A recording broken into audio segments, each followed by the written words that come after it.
This is the Psychic Project today. I'm here to give a little bit of side news from this week. Um,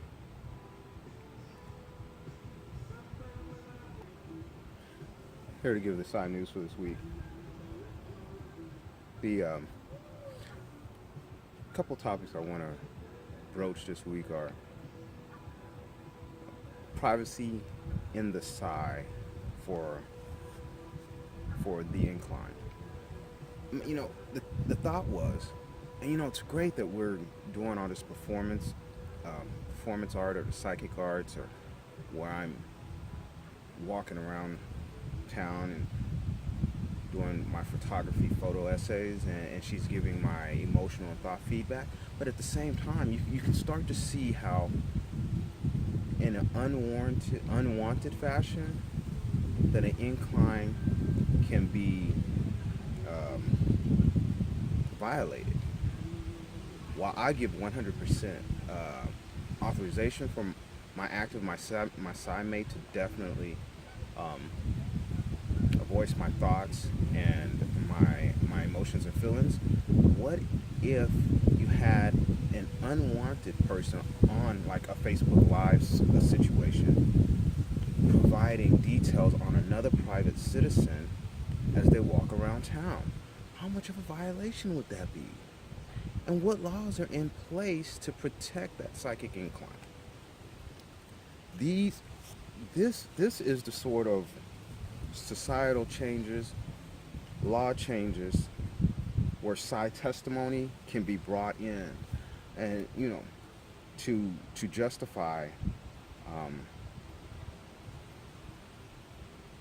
prosecution. One, laws have to be created to protect the psychic incline, and then we have to, of course, have a way to justify the crime through, like, side testimony.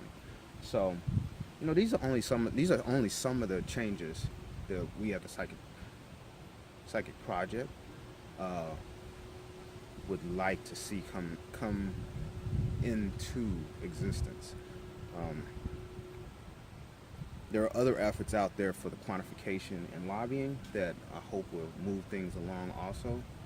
Um, but we at the Psychic Project would very much, from experience, our experience that we see on a day to day, that side testimony, that be looked at as we begin to progress through laws that protect Native Psy Americans. Um, so that's one thing I've noticed.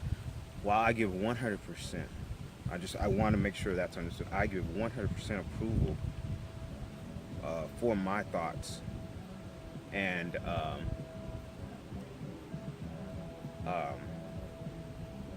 for my thoughts and emotions to be um,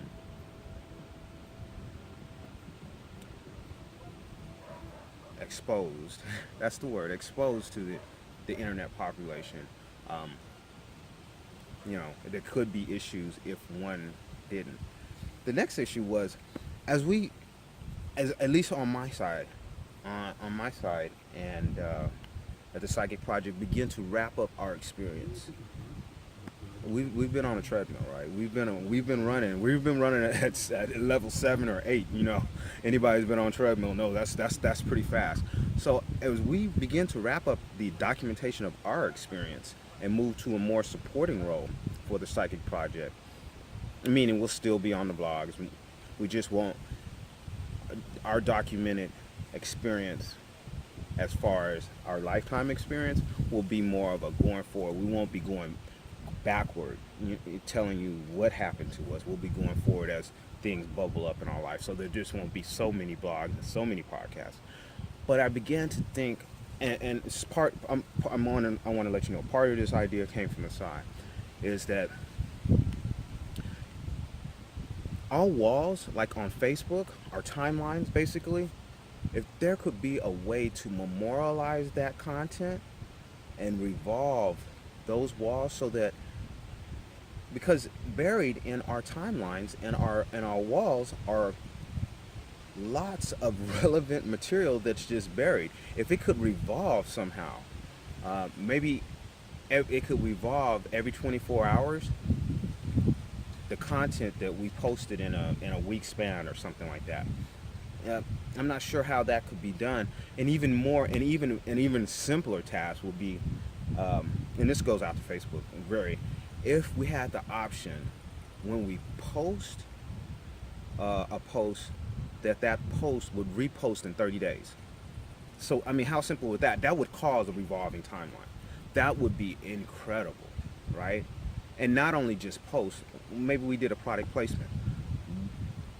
It would revolve the product placement in 30 days. That thereby kind of making our experience, because let's look. Let me tell you my vision. Right, is somebody comes into the Psychic Project, spends a year giving their experience and support details, and then memorializes their content, and that particular content can go into like a series rerun. If you're able to repost it, have it repost every 30 days, then it becomes a series rerun, and that's a really solid business case, I would believe, for content to stay constantly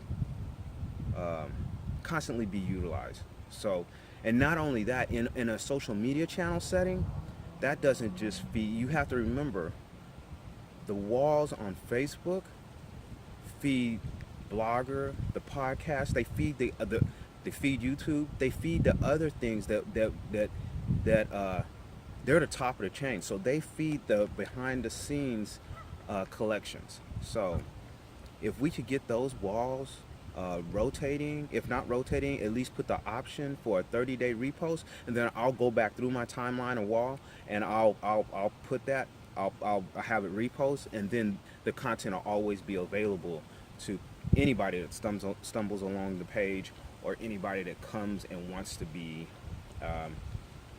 wants to go through the education of, because that's what it ends up being to me, is a tool for education. Wants to go through the education of a psychic person's experience. I think that would be an excellent idea. And ditto for Tumblr. Ditto for Tumblr. I know there were some issues. If we could get that same sort of scenario going on Tumblr, that would be excellent. I say the same thing for Google Plus. I know the audience is a little bit smaller over there, but same thing for Google Plus. Same thing for Google Plus. We can grow that audience. So I look forward to that. Hopefully we can get that done. I think from a business standpoint and from a content standpoint, a content and a business standpoint, it will serve everybody well. All right, it's the Psychic Project, shutting down today.